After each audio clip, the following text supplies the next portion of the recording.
Hello, welcome to Sali kitchen. ഇന്ന് നല്ല soft ആയിട്ടുള്ള ഒരു പഞ്ഞു പോലുള്ള വെള്ളയപ്പമാണ് നമ്മൾ ചെയ്യുന്നത്. അധികം കൺഫ്യൂഷൻസ് ഒന്നും ഇല്ലാതെ പെട്ടെന്ന് തന്നെ നമുക്ക് പെർഫെക്റ്റ് ആയിട്ട് ചെയ്യാൻ പറ്റുന്ന ഒരു അപ്പമാണിത്. അപ്പോൾ എങ്ങനെയാണ് ചെയ്തെടുക്കാൻ നോക്കാം. ചാനൽ സബ്സ്ക്രൈബ് ചെയ്യാത്തവരാണെങ്കിൽ ഒന്ന് സബ്സ്ക്രൈബ് ചെയ്തിട്ട് സപ്പോർട്ട് ചെയ്യുക. അതുപോലെ വീഡിയോ ഇഷ്ടപ്പെടുകയാണെങ്കിൽ ലൈക്ക് ചെയ്യാനും മറക്കരുത്. അപ്പോൾ ആദ്യം നമ്മൾ ബ്രേക്ക്ഫാസ്റ്റിന് വേണ്ടിയിട്ടുള്ള അപ്പം ഉണ്ടാക്കിയെടുക്കാനുള്ള അരി അരച്ച് വെക്കലാണ്. തലേന്ന് രാത്രി ചെയ്യണമല്ലോ. അപ്പോൾ തലേന്ന് രാത്രിയായിട്ട് ഈ അരി അരക്കുന്ന സംഭവം കാണിക്കുന്നത് അതുകൊണ്ട് തന്നെ കുറച്ച് ക്ലാരിറ്റി കുറവാണ്. 1 കപ്പ് പച്ചരി ഒരു 4 മണിക്കൂറോളം കുതിർത്തി വെച്ചിട്ട് നന്നായിട്ട് വെള്ളമൊക്കെ കളഞ്ഞ് കഴുകി വൃത്തിയാക്കിയിട്ട് ഒരു മിക്സിയുടെ ജാറിലേക്ക് മാറ്റിയിട്ടുണ്ട്. ഇതിലേക്ക് ഒരു 1/2 കപ്പ് തേങ്ങ ചിരവിയത് ചേർത്ത് കൊടുക്കുന്നുണ്ട്. പിന്നെ ഒരു 2 ടീസ്പൂൺ പഞ്ചസാര ചേർത്ത് കൊടുക്കുന്നുണ്ട്.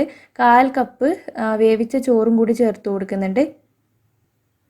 പിന്നെ നമുക്ക് അരച്ചെടുക്കാൻ വേണ്ടിയിട്ട് വെള്ളം ചേർക്കണം. വെള്ളം ചേർക്കുന്ന സമയത്ത് ഒരുപാട് വെള്ളം ചേർക്കണ്ട. ഈ അരിനേക്കാളും കുറച്ച് താഴെ നിൽക്കുന്ന രീതിയിൽ മാത്രം വെള്ളം ചേർക്കാം.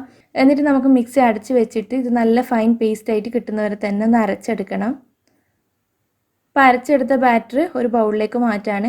ഈ ഒരു കൺസിസ്റ്റൻസിയിലാണ് നമ്മൾ അരി അരച്ചിട്ടുള്ളത്. ഇനി നമുക്കിത് അടച്ച് വെക്കുന്നതിന് മുന്നേ കൈ വെച്ചിട്ട് പറ്റുവാണെങ്കിൽ നന്നായിട്ടൊന്ന് മിക്സ് ചെയ്യാം. എന്നിട്ട് നമുക്കിത് അടച്ച് വെച്ചിട്ട് ഓവർനൈറ്റ് ഒന്ന് ഫെർമെൻറ്റ് ചെയ്യാൻ വേണ്ടി വെക്കണം. അപ്പോൾ ഓവർനൈറ്റാണ് വെച്ചിട്ടുണ്ടായത്. അപ്പോൾ രാവിലെ എണീറ്റപാട് നമ്മൾ ചെയ്യുന്നത് ഒരു ബൗളിൽ 1 ടീസ്പൂണോളം ഈസ്റ്റ് എടുക്കുക. ഇതിലേക്ക് 1 ടീസ്പൂൺ പഞ്ചസാര ചേർത്ത് കൊടുക്കുക. പിന്നെ ഒരു 2 ടേബിൾ സ്പൂണോളം ഇളം ചൂടുള്ള വെള്ളം കൂടി ചേർക്കുന്നുണ്ട്. നന്നായിട്ടൊന്ന് മിക്സ് ചെയ്തെടുക്കുക. നന്നായിട്ടൊന്ന് മിക്സ് ചെയ്തിട്ട് പറ്റുകയാണെങ്കിൽ ഒരു 5 മിനിറ്റ് മാറ്റി വെക്കുക. അതിനുശേഷം നമ്മളിത് അരച്ച് വെച്ച് ഫെർമെൻറ്റ് ചെയ്യാൻ വെച്ച് നമ്മുടെ ബാറ്ററിലെ അതിലേക്ക് ചേർത്ത് കൊടുക്കുകയാണ്.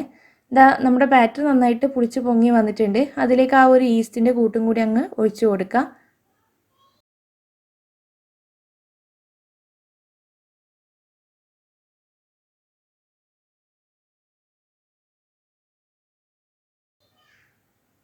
നമ്മുടെ അപ്പത്തിന് വേണ്ടിയിട്ടുള്ള ഉപ്പും കൂടി ചേർത്തിട്ട് നല്ലോണം മിക്സ് ചെയ്ത് യോജിപ്പിച്ചെടുക്കാം. എന്നിട്ട് നമ്മളിതൊരു 1/2 മണിക്കൂർ റെസ്റ്റ് ചെയ്യാൻ വെക്കുന്നുണ്ട്.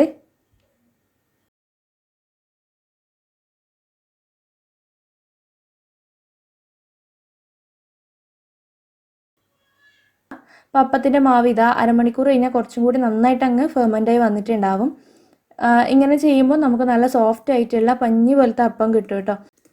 മുന്നേ ഞാൻ വേറൊരു ഈസ്റ്റൊന്നും ചേർക്കാത്തൊരു അപ്പത്തിൻ്റെ റെസിപ്പിയും കൂടി ചെയ്തിട്ടുണ്ട് കേട്ടോ. അതിൻ്റെ റെസിപ്പിയുടെ ലിങ്ക് ഡിസ്ക്രിപ്ഷൻ ബോക്സിൽ ഇട്ട് കൊടുക്കുക. അപ്പോൾ അത് കാണാത്തവരൊന്ന് കണ്ടിട്ട് ട്രൈ ചെയ്ത് നോക്കണം. അപ്പോൾ അപ്പച്ചട്ടി ചൂടാക്കാൻ വെച്ചിട്ടുണ്ട്. ഇതിലേക്ക് ഒരു തവി മാവങ്ങ് ഒഴിച്ചു കൊടുക്കുക. എന്നിട്ട് സാധാരണ നമ്മുടെ പാലപ്പൊക്കെ ചെയ്യുന്നത് പോലെ ഒന്ന് ചുറ്റിച്ചെടുക്കുന്നുണ്ട്. ഇതുപോലെ ചുറ്റിച്ചെടുത്തിട്ടുണ്ട്. നമുക്കിത് ലോ ഫ്ലെയിമിൽ വെച്ച് കൊടുക്കുക. എന്നിട്ട് നമ്മൾ അപ്പം വേവിച്ചെടുക്കണം. നന്നായിട്ട് ഹോൾസൊക്കെ വരുന്നുണ്ട് കേട്ടോ. നമുക്കിതൊന്ന് അടച്ച് വെച്ച് കൊടുക്കുക. എന്നിട്ട് കുക്ക് ചെയ്തെടുക്കുക. ഇതുപോലെ നമ്മുടെ അപ്പം നല്ല സോഫ്റ്റ് ആയിട്ട് കിട്ടിയിട്ടുണ്ട്. ഇതിപ്പോൾ ഞാൻ അപ്പം പാനിൽ ചെയ്തതിന് പകരം നിങ്ങൾക്ക് സാധാരണ തവയിലാണെങ്കിൽ അങ്ങനെ ചെയ്യാം. ഇത് മറിച്ചിട്ട് കൊടുക്കേണ്ട ആവശ്യമൊന്നുമില്ല. ഒരപ്പം മാറ്റിയിട്ടുണ്ട്. ഇതുപോലെ തന്നെ എല്ലാം ചെയ്തെടുക്കാം. ആദ്യം ഒഴിക്കുന്ന സമയത്ത് ഒന്ന് തീ കൂട്ടി വെക്കുക. ഒഴിച്ചിട്ട് ഒന്ന് ചുറ്റിച്ചെടുത്തതിന് ശേഷം തീ നന്നായിട്ട് കുറച്ച് വെച്ചിട്ട് അടച്ച് വെച്ചിട്ട് വേവിക്കുക.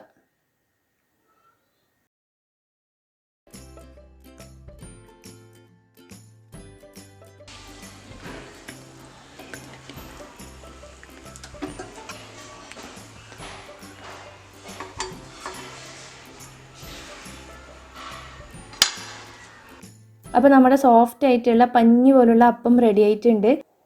അപ്പോൾ എല്ലാവരും ഒന്ന് ട്രൈ ചെയ്ത് നോക്കുക. എന്നിട്ട് ഫീഡ്ബാക്ക് അറിയിക്കണം. വീഡിയോ ഇഷ്ടപ്പെടുകയാണെങ്കിൽ ലൈക്ക് ചെയ്യാനും ഷെയർ ചെയ്യാനും ഒന്നും മറക്കരുത്. താങ്ക്